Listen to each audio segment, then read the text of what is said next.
یہ قرآن تو صرف تمام جہان والوں کے لیے نصیحت ہے۔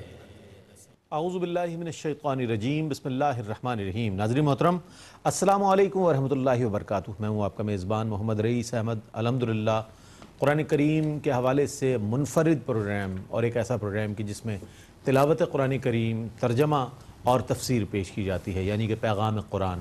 روزانہ آپ دیکھتے ہیں پاکستان کے وقت کے مطابق 7 بجے سے 8 بجے تک الحمدللہ یہ سلسلہ جاری رہتا ہے۔ 26ویں پارے کا تیسرا ربع آج تلاوت کیا جائے گا۔ سورہ فتح آج تلاوت کی جائے گی، اور سورہ حجرات کی جانب بھی بڑھیں گے ہم، اور ابتدائی جو اس کا حصہ انشاءاللہ آج تلاوت میں شامل ہوگا، ترجمہ پیش کیا جائے گا اور تفسیر پیش کی جائے گی۔ تلاوت قرآن کریم کے لیے تشریف فرما ہے ممتاز و معروف قاری جناب قاری نعمان نعیمی۔ السلام علیکم ورحمۃ اللہ وبرکاتہ۔ وعلیکم السلام ورحمۃ اللہ وبرکاتہ۔ اور ناظرین محترم، ان آیات بینات کی تفسیر کے لیے تشریف فرما ہے ممتاز و معروف عالم دین علامہ مفتی محمد اسماعیل نورانی صاحب۔ السلام علیکم ورحمۃ اللہ وبرکاتہ۔ وعلیکم السلام ورحمۃ اللہ وبرکاتہ۔ آئیے ناظرین، قرآن کریم کی تلاوت کا آغاز ہو رہا ہے، اور وہ قرآن کے جو ہمارے ظاہر و باطن کو روشن کرتا ہے، منور کرتا ہے، اس کی تلاوت سننے کی سعادت حاصل کر رہے ہیں، اور تلاوت فرمائیں گے قاری نعمان نعیمی۔ بسم اللہ۔ اعوذ باللہ من الشیطان الرجیم، بسم اللہ الرحمن الرحیم۔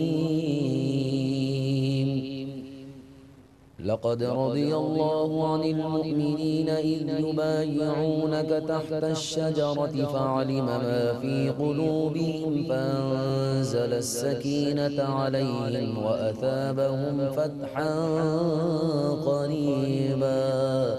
میں اللہ کی پناہ میں آتا ہوں شیطان مردود سے۔ اللہ ہی کے نام سے شروع کرتا ہوں جو نہایت رحم فرمانے والا بہت مہربان ہے۔ بے شک اللہ ایمان والوں سے اس وقت راضی ہو گیا جب وہ درخت کے نیچے آپ سے بیعت کر رہے تھے، سو اللہ جانتا تھا جو کچھ ان کے دلوں میں ہے، پس اللہ نے ان کے دلوں پر طمانینت نازل فرمائی اور ان کو عنقریب آنے والی فتح کا انعام دیا۔ ومغانم كثيرة يأخذونها وكان الله عزيزا حكيما۔ اور ان کو بہت سی غنیمتیں عطا فرمائی جن کو وہ حاصل کریں گے، اور اللہ بہت غلبے والا، بہت حکمت والا ہے۔ وعدكم الله مغانم كثيرة تأخذونها فعجل لكم هذه وكف أيدي الناس عنكم ولتكون آية للمؤمنين ويهديكم صراطا مستقيما۔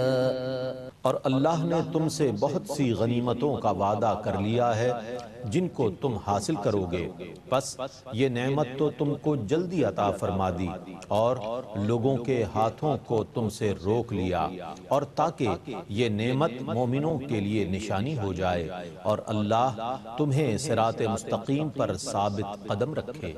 وَأُخْرَى لَمْ تَقْدِرُوا عَلَيْهَا قَدْ أَحَاطَ اللَّهُ بِهَا وَكَانَ اللَّهُ عَلَى كُلِّ شَيْءٍ قَدِيرًا۔ اور دوسری وہ نعمتیں جن پر تم قادر نہ تھے، بے شک اللہ نے ان کا بھی احاطہ فرما لیا، اور اللہ ہر چیز پر قادر ہے۔ وَلَوْ قَاتَلَكُمُ الَّذِينَ كَفَرُوا لَوَلَّوُا الْأَدْبَارَ ثُمَّ لَا يَجِدُونَ وَلِيًّا وَلَا نَصِيرًا۔ اور اگر کافر اس وقت تم سے قتال کرتے تو وہ ضرور پیٹھ پھیر کر بھاگ جاتے، پھر وہ اپنا نہ کوئی حامی پاتے نہ مددگار۔ سُنَّتَ اللَّهِ الَّتِي قَدْ خَلَتْ مِن قَبْلُ وَلَن تَجِدَ لِسُنَّتِ اللَّهِ تَبْدِيلًا۔ یہ اللہ کا دستور ہے جو شروع سے چلا آ رہا ہے، اور آپ اللہ کے دستور میں کوئی تبدیلی نہ پائیں گے۔ وَهُوَ الَّذِي كَفَّ أَيْدِيَهُمْ عَنكُمْ وَأَيْدِيَكُمْ عَنْهُمْ بِبَطْنِ مَكَّةَ مِن بعد أن أغفركم عليهم وكان الله بما تعملون بصيرا۔ وہی ہے جس نے تم کو ان پر کامیاب کرنے کے بعد مکے کے وسط میں ان کے ہاتھوں کو تم سے روک دیا اور تمہارے ہاتھوں کو ان سے روک دیا، اور اللہ تمہارے کاموں کو خوب دیکھنے والا ہے۔ هم الذين كفروا وصدوكم عن المسجد الحرام والهدي معكوفا أن يبلغ محله ولولا رجال مؤمنون ونساء مؤمنات لم تعلموهم أن تطؤوهم فتصيبكم منهم معرة بغير علم ليدخل الله في رحمته من يشاء لو تزينوا لعذبنا الذين كفروا منهم عذابا أليما۔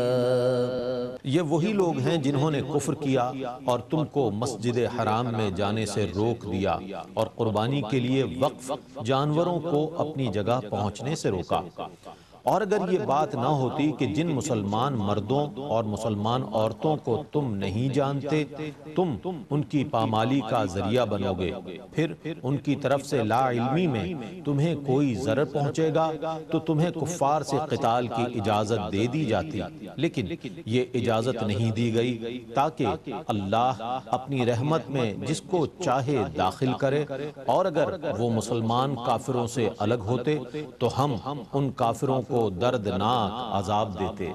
اذ جعل الذين كفروا في قلوبهم الحمية حمية الجاهلية فأنزل الله سكينته على رسوله وعلى المؤمنين وألزمهم كلمة التقوى وكانوا أحق بها وأهلها وكان الله بكل شيء عليما۔ جب کافروں نے اپنے دلوں میں تعصب کو جگہ دی جو جاہلانہ تعصب تھا تو اللہ نے اپنے رسول پر طمانیت نازل کی اور مومنین پر، اور اللہ نے انہیں کلمہ تقوی پر مستحکم کر دیا اور وہی اس کے زیادہ مستحق اور اہل تھے، اور اللہ ہر چیز کو خوب جاننے والا ہے۔ لقد صدق الله رسوله الرؤيا بالحق لتدخلن المسجد الحرام إن شاء الله آمنين محلقين رؤوسكم ومقصرين لا تخافون فعلم ما لم تعلموا فجعل من دون ذلك فتحا قریبا۔ بے شک اللہ نے اپنے رسول کو حق کے ساتھ سچا خواب دکھایا، تم انشاءاللہ ضرور مسجد حرام میں امن اور عافیت کے ساتھ داخل ہوگے، اپنے سروں کو منڈاتے ہوئے اور بال کترواتے ہوئے، تمہیں کسی کا خوف نہیں ہوگا۔ اللہ ان چیزوں کو جانتا ہے جن کو تم نہیں جانتے، سو اس نے اس سے پہلے ایک اور فتح مقدر کر دی۔ هو الذي أرسل رسوله بالهدى ودين الحق ليظهره على الدين كله وكفى بالله شهيدا۔ وہی ہے جس نے اپنے رسول کو ہدایت اور دین حق کے ساتھ بھیجا تاکہ اس کو تمام دینوں پر غالب کر دے، اور اللہ اپنے رسول پر کافی گواہ ہے۔ محمد رسول اللہ والذین معه وشداء على الكفار رحماء بينهم تراهم ركعا سجدا يبتغون فضلا من الله ورضوانا سيماهم في وجوههم من أثر السجود ذلك مثلهم في التوراة ومثلهم في الإنجيل كزرع أخرج شطأه فآزره فاستغلظ فاستوى على سوقه يعجب الزراع ليغيظ بهم الكفار وعد الله الذين آمنوا وعملوا الصالحات منهم مغفرة وأجرا عظيما۔ محمد اللہ کے رسول ہیں جو ان کے اصحاب ہیں، کفار پر بہت سخت ہیں، آپس میں نرم دل ہیں۔ اے مخاطب تو ان کو رکوع کرتے ہوئے سجدہ کرتے ہوئے دیکھتا ہے، وہ اللہ کا فضل اور اس کی رضا طلب کرتے ہیں۔ سجدوں کے اثر سے ان کے چہروں پر ان کی نشانی ہے، ان کی یہ صفات تورات میں ہیں اور انجیل میں ان کی صفت یہ ہے جیسے ایک کھیتی ہو جس نے اپنی باریک کونپل نکالی، پھر اس نے طاقت پکڑی، پھر وہ موٹی ہو گئی، پھر وہ اپنے تنے پر سیدھی کھڑی ہو گئی۔ کاشتکاروں کو بھلی لگی تاکہ ان کی یہ صفت کافروں کے دل جلائے۔ اللہ نے ایمان والوں اور ان میں سے نیک عمل کرنے والوں سے مغفرت کا اور اجر عظیم کا وعدہ فرمایا ہے۔ بسم اللہ الرحمن الرحیم۔ یا ایہا الذین آمنوا لا تقدموا بین یدی اللہ ورسولہ واتقوا اللہ ان اللہ سمیع علیم۔ اللہ ہی کے نام سے شروع کرتا ہوں جو نہایت رحم فرمانے والا بہت مہربان ہے۔ اے ایمان والو، اللہ اور اس کے رسول پر سبقت نہ کرو اور اللہ سے ڈرتے رہو، بے شک اللہ بہت سننے والا بے حد جاننے والا ہے۔ یا ایہا الذین آمنوا لا ترفعوا أصواتكم فوق صوت النبي ولا تجهروا له بالقول كجهر بعضكم لبعض أن تحبط أعمالكم وأنتم لا تشعرون۔ اے ایمان والو، اپنی آوازوں کو اپنے نبی کی آواز پر بلند نہ کرو اور نہ ان کے سامنے بلند آواز سے بولو جیسے ایک دوسرے سے بلند آواز سے بات کرتے ہو، ورنہ تمہارے اعمال ضائع ہو جائیں گے اور تمہیں پتہ بھی نہیں چلے گا۔ ان الذين يغضون اصواتهم عند رسول الله اولئك الذين امتحن الله قلوبهم للتقوى لهم مغفرة وأجر عظيم۔ بے شک جو لوگ رسول اللہ کے سامنے اپنی آوازوں کو پست رکھتے ہیں یہ وہی لوگ ہیں جن کے دلوں کو اللہ نے تقوی کے لیے پرکھ لیا ہے، انہی کے لیے مغفرت ہے اور اجر عظیم ہے۔ ان الذين ينادونك من وراء الحجرات اكثرهم لا يعقلون۔ اے رسول مکرم، بے شک جو لوگ آپ کو حجروں کے باہر سے پکارتے ہیں ان میں سے اکثر بے عقل ہیں۔ ولو أنهم صبروا حتى تخرج إليهم لكان خيرا لهم والله غفور رحيم۔ اور اگر یہ لوگ صبر کرتے حتیٰ کہ آپ خود باہر آ جاتے تو یہ ان کے حق میں بہت بہتر ہوتا، اور اللہ بہت بخشنے والا بے حد رحم فرمانے والا ہے۔ يا أيها الذين آمنوا إن جاءكم فاسق بنبأ فتبينوا أن تصيبوا قوما بجهالة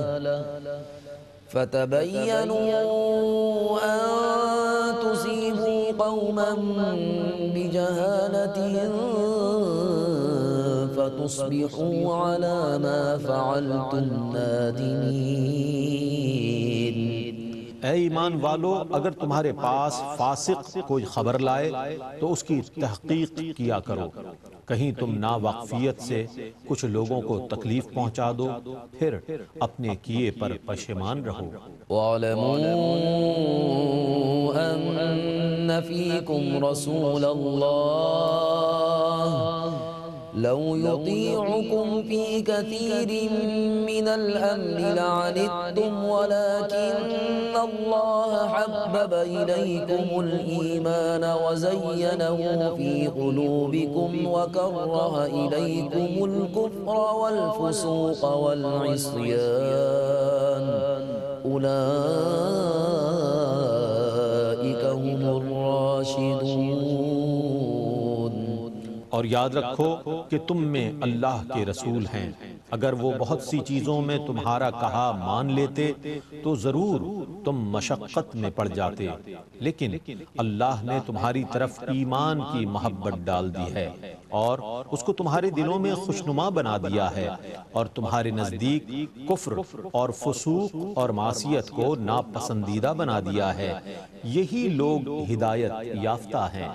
فضلا من اللہ ونعمہ واللہ علیم حکیم۔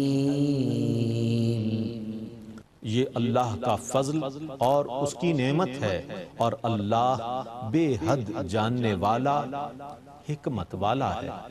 وَإِن طَائِفَتَانِ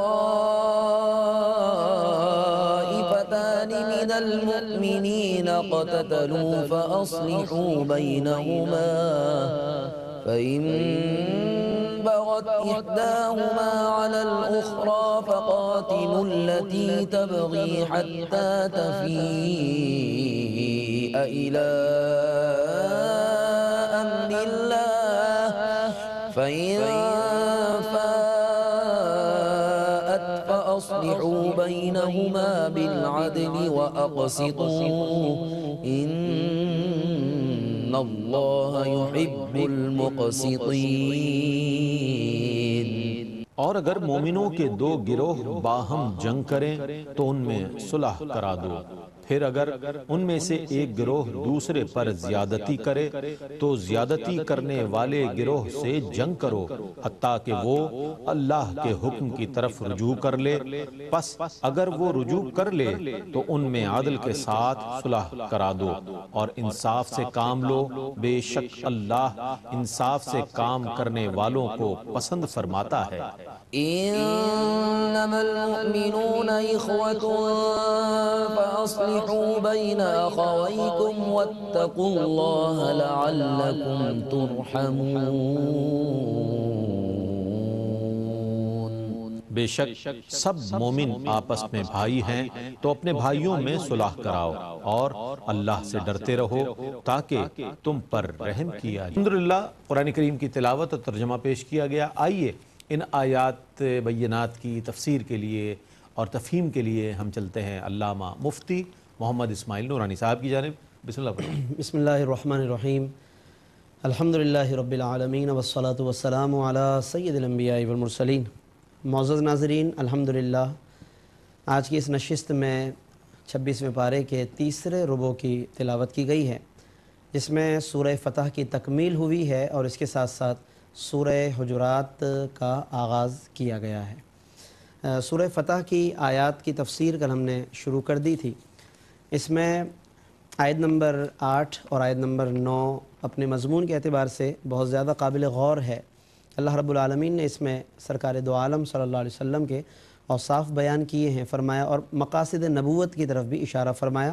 اِنَّا أَرْسَلْنَاكَ شَاهِدًا وَمُبَشِّرًا وَنَذِيرًا، کہ بے شک اے حبیب ہم نے آپ کو بھیجا ہے گواہ بنا کر، اپنی رحمت کی خوشخبری سنانے والا اور عذاب سے بر وقت ڈرانے والا بنا کر، لِتُؤْمِنُوا بِاللَّهِ وَرَسُولِهِ، تاکہ تم لوگ اللہ اور اس کے رسول پر ایمان لاؤ، وَتُعَزِّرُوهُ وَتُوَقِّرُوهُ، اور تاکہ تم ان کی مدد کرو، یعنی ان کے مشن کی مدد کرو اور دل سے ان کی تعظیم کرو، وَتُسَبِّحُوهُ بُكْرَةً وَأَصِيلًا، اور اللہ تبارک و تعالیٰ کی تسبیح بیان کرو صبح و شام۔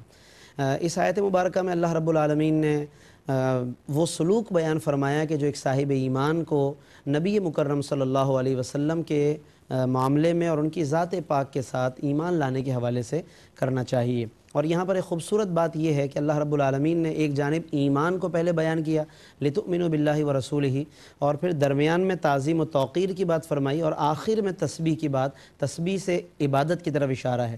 گویا کہ ایمان اور عبادت کے درمیان میں اللہ نے تعظیم و تکریم کو بیان کیا۔ اس سے علماء نے یہ استدلال کیا کہ تعظیم و تکریم ایک ایسی چیز ہے کہ جس کا ایک جز ایمان کے ساتھ ہے اور ایک جز عبادت کے ساتھ ہے۔ گویا کہ ایمان کا حصہ بھی تعظیم و تکریم سے ہی جڑ کر مکمل ہوتا ہے، اور عبادت کا حصہ بھی تعظیم سے ربط قائم کر کے ہی مکمل ہوتا ہے۔ یعنی درمیان میں سے اگر تعظیم و تکریم کو نکال دیا جائے، ادب کو نکال دیا جائے، تو نہ ایمان قائم رہتا ہے نہ عبادت قائم رہتی ہے۔ تو یہ بہت خوبصورت ترتیب ہے، اور اس سے علماء نے تعظیم مصطفیٰ کی اہمیت پر استدلال فرمایا، اور ہمیں یقیناً اس کی اہمیت کو سمجھنا چاہیے، بہت زیادہ اہم عنوان ہے یہ۔ پھر اس کے علاوہ آیت نمبر 10 میں آیت نمبر 10ویں میں اللہ رب العالمین نے بیعت الرضوان کا ناظرین ذکر فرمایا۔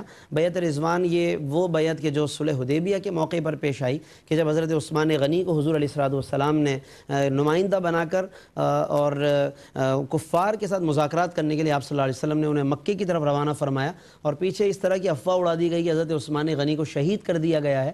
اس موقع پر حضور علیہ السلام نے حدیبیہ کے مقام پر ہی 1400 صحابہ کرام تقریباً موجود تھے یا اس سے زائد تھے، اور آپ صلی اللہ علیہ وسلم نے ان سب سے ایک درخت کے نیچے بیٹھے تھے، اور آپ صلی اللہ علیہ وسلم نے بیعت لی۔ تو اسی لیے اس درخت کو شجرہ بیعت کہتے ہیں، اور اس بیعت کو بیعت الرضوان، رضوان اس لیے کہتے ہیں کہ اللہ نے اگلے ہی رکوع میں کہ جہاں سے آج تلاوت کا آغاز ہوا، لقد رضی اللہ راضی ہو گیا ہے ان لوگوں سے کہ جنہوں نے حضور سے بیعت کی ہے۔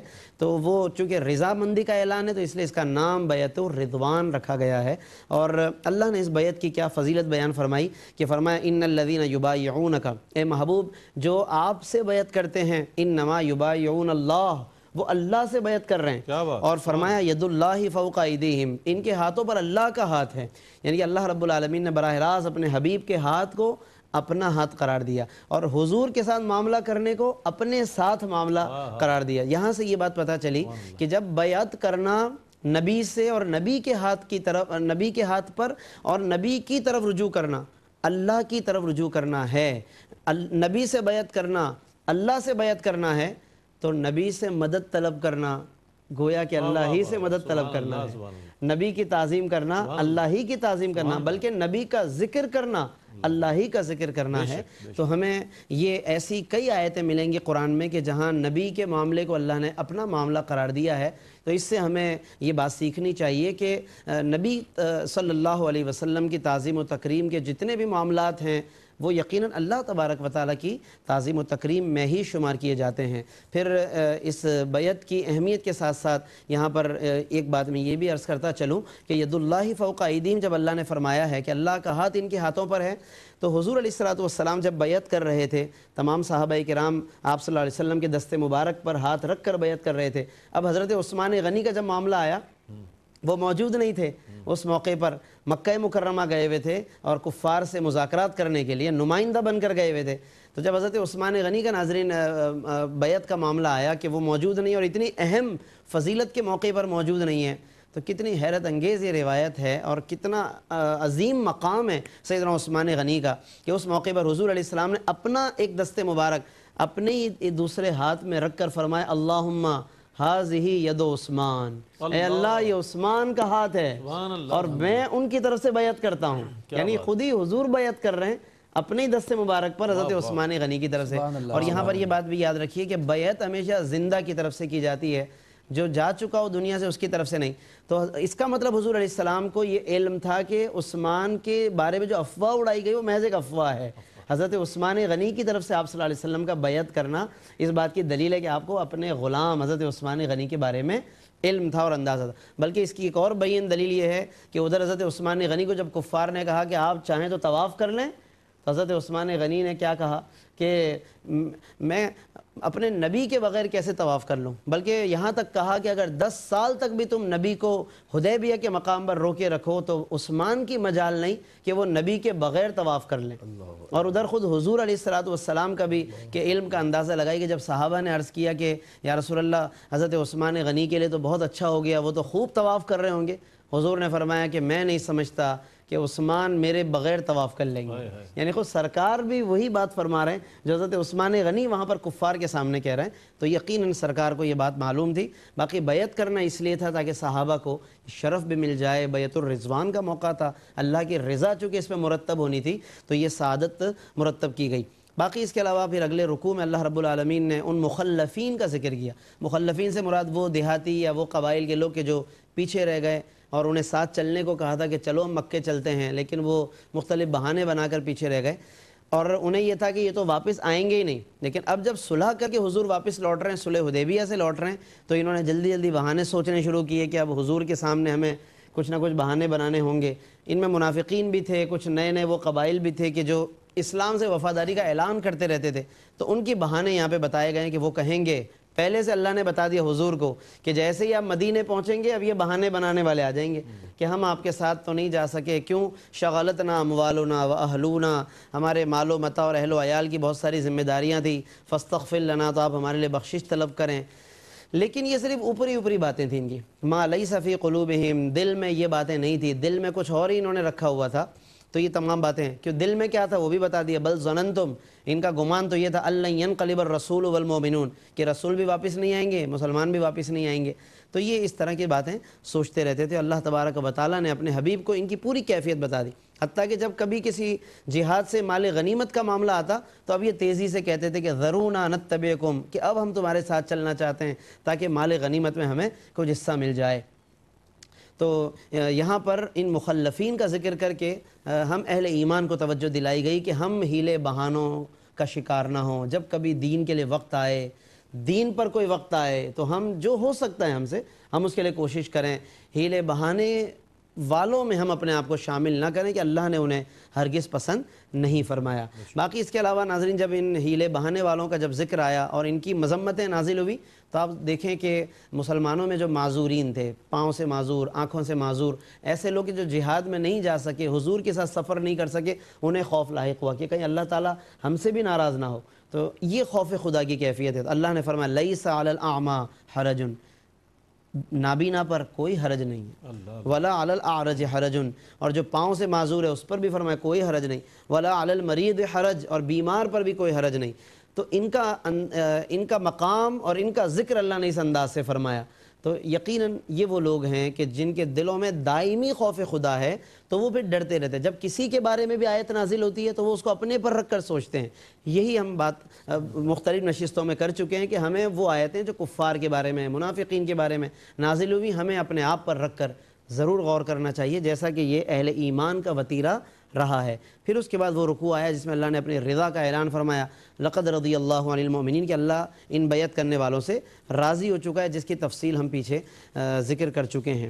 پھر اس کے علاوہ اللہ رب العالمین نے صلح حدیبیہ کی کچھ اور بھی ذیلی تفصیلات بیان فرمائی کہ کس طرح اللہ نے انعام فرمایا، کفار کی تلواروں کو روک دیا اور تمام اہل ایمان کی حفاظت فرمائی، باوجود اس کے کہ یہ ایک ایسے کیفیت میں تھے کہ جنگ کرنے کی بظاہر پوزیشن میں نہیں تھے، کیونکہ ظاہر ہے کہ مدینے سے دور نکل چکے تھے، اپنے ساتھ کوئی ساز و سامان بھی لے کر نہیں آئے تھے۔ تو اللہ نے اس موقع پر ایک مشکل وقت آنے سے اہل ایمان کی حفاظت فرمائی، اس کی تفصیل یہاں پر بیان فرمائی گئی ہے۔ باقی اہل کفر اور اہل شرک کا مسلمانوں کو روکنا مکہ مکرمہ سے، خانہ کعبہ سے، عمرے سے، تو یہ کسی اصول پر مبنی نہیں تھا، بلکہ محض جاہلیت کی ضد تھی، جاہلانہ ضد تھی، جس کو اللہ نے حمیت سے تعبیر کیا، اذ جعل الذین کفروا فی قلوبہم الحمیۃ، حمیت الجاہلیہ، یہ ان کی بس ضد تھی کہ ہم مسلمانوں کو نہیں آنے دیں گے مکے میں، خانہ کعبہ کا طواف نہیں کرنے دیں گے. یہ ایک ضد پر مبنی تھا. فانزل اللہ سکینتہ علی رسولہ، تو جب کہ اہل ایمان کے ساتھ اللہ نے کیا معاملہ فرمایا کہ ان پر سکون بھی نازل فرما دیا. وَأَلْزَمَهُمْ كَلِمَةَ التَّقْوَى، اور انہیں اللہ نے تقوی پر استقامت عطا فرما دی. وَكَانُوا أَحَقَّ بِهَا وَأَهْلَهَا، اور یہی صحابہ اس کے حقدار بھی تھے اور اس کے اہل بھی تھے. یہاں پر یہ بات غور طلب ہے کہ اللہ نے صحابہ کو اہل قرار دیا ہے، اہل قرار دیا ہے، حقدار تقوی قرار دیا ہے. تو معلوم ہوا کہ صحابہ کی تعریف کرنا، انہیں اہل قرار دینا، یہ اللہ تبارک و تعالیٰ کی سنت ہے. تو ایک صاحب ایمان کہ جو ایمان کا دعویٰ کرتا ہے اس کا طریقہ بھی یہی ہونا چاہیے کہ وہ صحابہ کی تعریف کرے، وہ صحابہ کو اہل کہے اپنے منہ سے، انہیں تقوی والا کہے اور ان کی تعریف بیان کرے جیسا کہ اللہ تبارک و تعالیٰ نے ان کی تعریف فرمائی ہے. پھر اس کے بعد اللہ رب العالمین نے اس خواب کا اشارہ فرمایا کہ جو نبی کریم صلی اللہ علیہ وسلم نے حدیبیہ کے مقام، یعنی ویسے تو مکہ جا رہے تھے لیکن حدیبیہ کا ہم ذکر یوں کرتے ہیں کہ اس مقام پر روکا گیا. اس کی طرف جانے سے پہلے حضور نے ایک خواب بیان کیا کہ میں نے خواب میں دیکھا ہے کہ ہم مسجد الحرام میں داخل ہو رہے ہیں، طواف کر رہے ہیں، حلق و تقصیر کا ذکر کیا. اب جب یہ صلح حدیبیہ یعنی یہ موقع صلح میں بدل گیا اور طواف وغیرہ نہیں کر سکے تو صحابہ نے عرض کیا حضور آپ نے ہمیں خواب سنایا تھا تو اس کا کیا ہوا؟ تو حضور علیہ السلام نے فرمایا کہ میں نے یہ تو نہیں کہا تھا کہ اسی سال یہ پورا ہوگا. تو اللہ نے وہی بیان کیا لقد صدق اللہ رسولہ الرؤیا بالحق، بے شک اللہ نے وہ وعدہ سچ کر دکھایا، یعنی یہ سچا خواب ہے، یہ سچا خواب ہے. ضرور تم داخل ہوگے مسجد الحرام میں انشاءاللہ آمینین، امن کے ساتھ، محلقین رؤوسکم ومقصرین، اور حلق و تقصیر کے ساتھ، یعنی بعض لوگ حلق کراتے ہوئے بعض لوگ تقصیر کراتے ہوئے. تو یہ تمام باتیں اللہ رب العالمین نے اس میں ارشاد فرمائی. پھر اس کے بعد اس کی آخری آیت میں اللہ رب العالمین نے اپنے حبیب کا نام لے کر ذکر فرمایا، آپ کی رسالت کا بیان کیا محمد الرسول اللہ کہہ کر، اور پھر صحابہ کے اوصاف بتائے کہ جو سعادت مند آپ کے ساتھ ہیں وہ کفار پر سخت ہیں اور آپس میں بڑے رحم دل ہیں.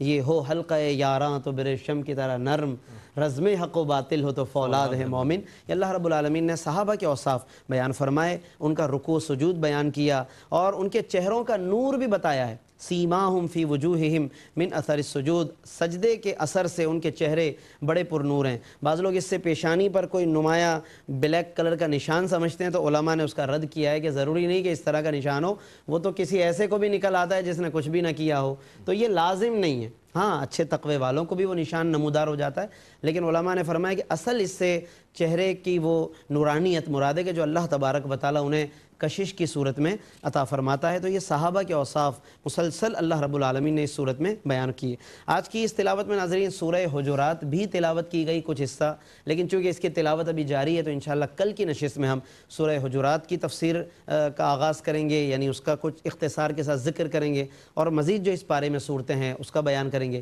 اللہ تبارک و تعالی ہمیں قرآن کریم کے مضامین میں غور و فکر کرنے اور اس پر عمل کرنے کی توفیق عطا فرمائے. آمین. وآخر دعوانا ان الحمدللہ رب العالمین. بہت شکریہ مفتی صاحب، بہت خوبصورت انداز میں آپ نے تفسیر بیان فرمائی. ناظرین محترم، آج جیسا کہ عرض کیا گیا تھا کہ سورہ حجرات کا آغاز ہو جائے گا. آج ضرورت اس بات کی ہے کہ پورے قرآن کو پڑھا جائے، مختلف سورہ مبارکہ کو اور پورے قرآن کو، لیکن امت مسلمہ کو چاہیے کہ سورہ حجرات کو بطور خاص مطالعہ کرے، اس کی تلاوت کریں، اس کا ترجمہ اور تفاسیر پڑھے. اس کی وجہ یہ ہے کہ آج جو پوری دنیا میں صورتحال ہے اس کے بعض واقعات ایسے ہوتے ہیں کہ مسلمانوں کے جو جذبات جو ہیں وہ مجروح ہوتے ہیں. تو معلوم ہو مسلم امہ کو مقام مصطفیٰ کیا ہے، عظمت مصطفیٰ کیا ہے، اور آداب بارگاہ رسالت مآب صلی اللہ علیہ وآلہ وسلم کس طرح قرآن کریم کی اس سورہ مبارکہ میں اللہ تعالیٰ نے جو ہے ہمارے لیے عنایت فرمائے ہیں، جسے ہمیں پڑھ کر معلوم ہو سکتا ہے کہ مقام مصطفیٰ صلی اللہ علیہ وآلہ وسلم کیا ہے. اللہ تعالیٰ سے دعا ہے کہ اللہ تعالیٰ ہمارے اس اہتمام کو، ARYQ TV کے اس انتظام کو اپنی بارگاہ میں قبول فرمائے، قرآن کریم کا عرفان نصیب فرمائے اور قرآن کریم کا فیضان ہمیں اور آپ کو عطا فرمائے. اس کے ساتھ ہی اپنے میزبان محمد رئیس احمد کو اجازت دیجیے. اللہ حافظ. إن هو إلا ذكر للعالمين.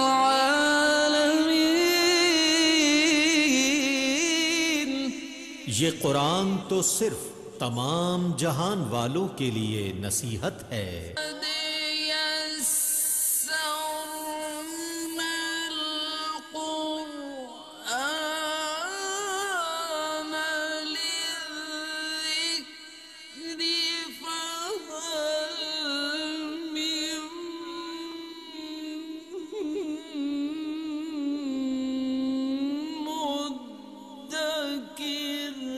اور بے شک ہم نے حصول نصیحت کے لیے قرآن کو آسان کر دیا ہے، تو ہے کوئی نصیحت حاصل